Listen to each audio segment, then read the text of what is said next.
Don Global presents the DG Recruit podcast on everything headhunting and recruitment. Achieve the life and career you envision. What's up, game changers? It's your host, Don, founder of Don Global, the headhunting and career coaching company helping you achieve the life and career you envision. In today's DG Recruit episode, I'll cover how to nail your work sample. So I just had to go through this training yesterday with one of our candidates who has a work sample, and I wanted to tell everyone my thoughts on how it goes down and how you can attempt to nail it. Obviously, many of you are out there interviewing for recruitment jobs, hopefully through me, because I am the ultimate source of excellent headhunting companies that you could potentially work at. But if you're not, you can also tune into this episode to learn more about how to nail your work sample. Obviously, if you work with my firm, DG Recruit, we do provide additional mentorship and guidance on these topics. So work samples, what are they? How do they run down? And why do we do them? So work sample, what it is that a firm wants to potentially hire you to be a headhunter at their firm. And this, again, is a recruitment company. They're going to hire you to recruit for whatever field it is that company specializes in. In order to test out if you are actually qualified to survive in our tough and challenging job, we tend to do what's called a work sample, so we can test you out. So a work sample, you're invited into the office where you get to maybe look at a few resumes, and these resumes are people that you can actually call.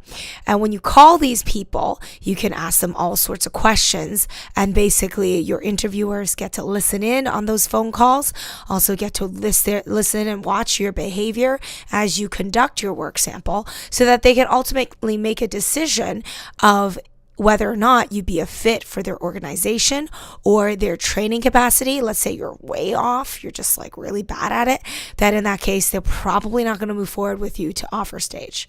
But if you've made it thus far and you're pretty good at chatting, you should be able to pass the work sample, especially after listening to today's full episode.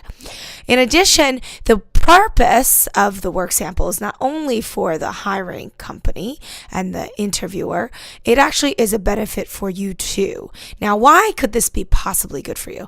The reason is that you will learn through your own experience at the work sample how you feel about recruiting as a career. The work sample is indicative of the rest of your career as a headhunter, because every day our job is simply to pick up phones and talk to people. That is literally our job.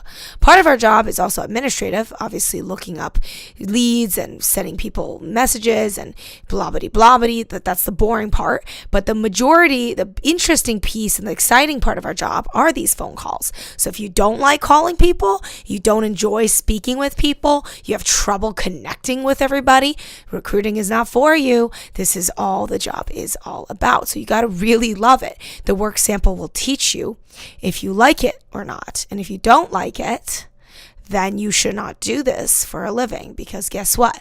The work sample isn't just a work sample. It becomes your life.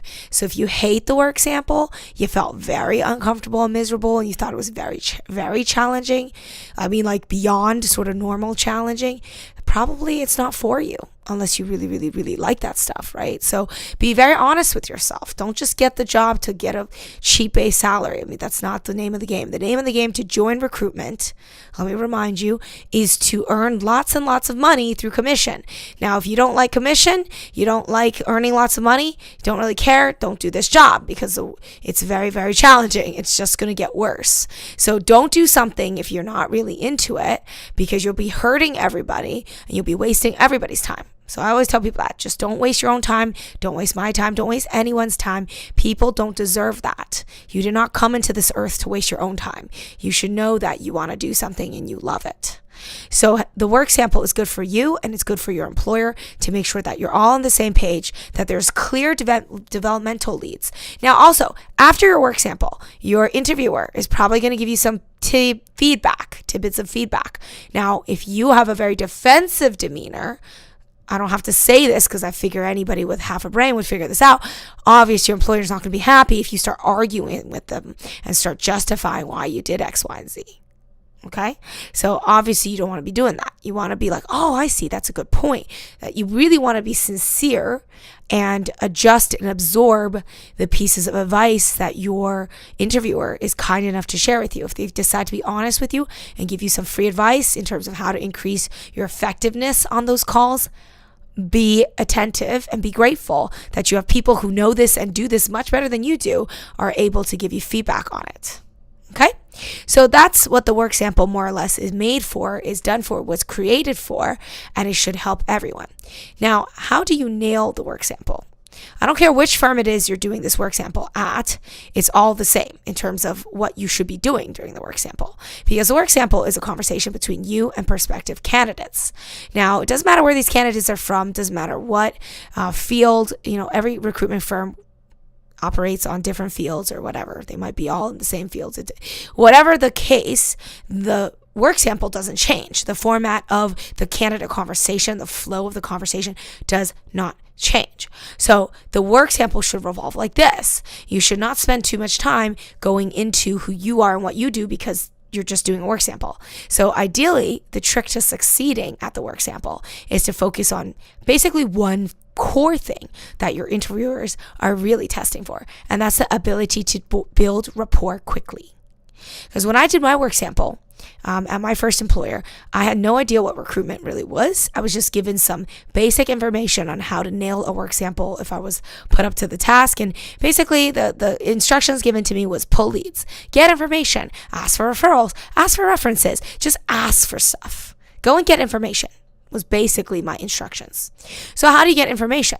Well, if you want to get information from somebody, it doesn't matter who that person is, it doesn't matter how old you are, it doesn't matter what topic or what aspect, if you want something from someone else, they have to like you. And if they like you, they will give you whatever you want, or they will at least be more amenable to you and make you look good. Especially if someone's listening in your conversation, you want to come off super, super charming. So building rapport is the only skill that you really have to nail. Building rapport requires confidence. Confidence in yourself, in your likability, in self-love, in how you feel as a leader, as a potential headhunter, as a potential salesperson. You got to feel confident about yourself. You got to feel excited about who you are. So if you feel those things, then it'll come through and you will be able to successfully establish rapport. So how do you establish rapport? When you first pick up the phone and dial the given resumes that you've been given, you will be very perky and chirpy and excited on the phone. Your energy level has to be elevated. So when you get a phone call and it rings through and someone's like, hello, you want to be like, oh, hi, is this Bob? How are you, Bob? This is Don. I'm calling you from XYZ company. How is your day? Okay, when you do stuff like that, it makes people perk up and go, whoa, hello, this is not a robot. Guess how many people get spammed these days? Everybody. So they will be like, oh, it's not a robot. Okay, hello, not robot. Hi, Don. What can I do for you? Why are you calling me? Oh, Bob, I wanted to reach out. I saw your profile, saw your resume, got it through my internal database. I'm currently looking for a few people within the IT space, and I'm just trying to get a sense of what you're up to. So how is your work week going? It's Friday. How are things? Right? You want to, again, keep that elevated level up. You will not be given a lot of information. So you will not be able to say, I'm recruiting for 5 Java developer roles. Each of these, you won't be given that information, and nor will you be delivering it because it's irrelevant to the topic at hand. The topic at hand is to build rapport and to get through the work sample. The work sample, they're not going to teach you all the inner workings of the business and their job orders, right? You're just going to be given a resume to have a conversation. So you're looking and scrambling for topics to talk about. So keep it conversational. Oh, how's your week? How's work? How are things? What's your career been like? How have things been? Blah, blah, blah, blah, blah. It's open questioning time, baby. And I've talked about this in my other podcasts. So you should know in all the previous episodes, I've talked about how important it is to keep talking in open questioning format. So what are some things that you're looking for in your next role? What are some things that excite you? What things do you find challenging in your career? What are some things that you really enjoy doing in this job? What are some things that you find really a trend that you need to watch out for as you develop? What are some ideas you have for your career? What's your ultimate game plan? What are you thinking 3-4 years down the line? What are some things I can help you with as I look out into the market and look at roles? What are some things that specifically get you excited about the jobs? What are some things that would really excite you about what I could possibly have for you? What are some things that you'd want me to look out for if I'm out there on the market talking to employers and keeping you in mind for? Right? These are the type of things you want to be asking this individual. You'll also be wanting to pull for personal information. Like, hey, so if you were to relocate, who would be coming with you? What would your general setup be from a personal perspective? What would your general outlook be from a personal setup, whether it's working on site or off site? Why do you find remote work to be so important? Why is that important to you? These are things that you can do. Now, obviously, be careful. You don't want to come off too pro, because it doesn't make sense if you really do the job. If you do it too proper, it's unrealistic. I'm just giving you ideas so that you have other kind of questions to ask people. You're not just thrown into the dirt, right? Another thing that you might want to ask and you might need to pull for is financial information. So nowadays, in most states, you're not allowed to really ask for current compensation. So you should ask things like, what are your expectations? What are you hoping to earn for your next role? What is the sort of desired salary ranges that you're looking at? That's all acceptable. You can also ask them where else they're interviewing, pull for leads. Where else have you interviewed in the last 5-6 months? What about in the last year? I would love to look at what firms we work with that you don't currently already have your application out to. Do you have references? What are your references like? Of course, I'll need references to move forward. Can you please make sure to send them to me? Here's my email. Okay, so that's kind of how it goes. Or I'll send you an email. Obviously, you won't have an email. So you say, I'll send you an email. So if you can you get back to me with your references? And they'll say, absolutely. That sounds great. Awesome. Can I confirm your email? Yes, you can. This is your email, xyz123@gmail.com. Is that right? Yes, absolutely. Awesome. Well, it was so nice to talk to you, Bob. Have a great rest of your weekend. It was really nice chatting with you. That's the work sample. All right. So work samples are very, very straightforward. Things you can't ask for. Can't ask people for their age, marital status, gender preference, LGBTQ, none of that. You're not allowed to ask that, right? You can't ask those questions. Stay out of their personal business. You can ask things to be clever, but be careful about how you do it. And that's why being a headhunter is challenging, because there's some things you can ask for and you can deduce, but you have to do it cleverly. So just be smart about how you do it. Lastly, you want to really show that you have variety. So you don't want to keep asking the same questions in the same voice. You want to switch things up. You want to customize your conversation based on who it is you're talking to. So if your conversation takes you down one path, follow that path all the way down to the ground. And if your conversation switches paths, then follow that conversation. Make sure to make jokes. So during my work sample, I was very funny in terms of getting out a joke here and there. And I was also talking about my heritage, because somebody was like, oh, is your name Chinese? I'm like, yes, it is. It is. And they're like, oh, well, when did you come to America? I'm like, oh, I was 5. Have conversations. Don't be scared to be personal, right? People aren't looking for a robot. Robots don't do well in recruiting. So that's why it's very hard to automate our job. So again, get into the conversation, have fun with it, enjoy it. Lastly, like I said earlier, don't waste your own time if you don't really enjoy this job, right? When I first came out of my work sample, I thought to myself, are you kidding me? This is the job? This is very doable. This is actually easier than many of my other jobs. I have to go do a bunch of stuff to make my other jobs work. I'm sitting here on a headset, just making phone calls all day. This is simple. I can do this. This is fun.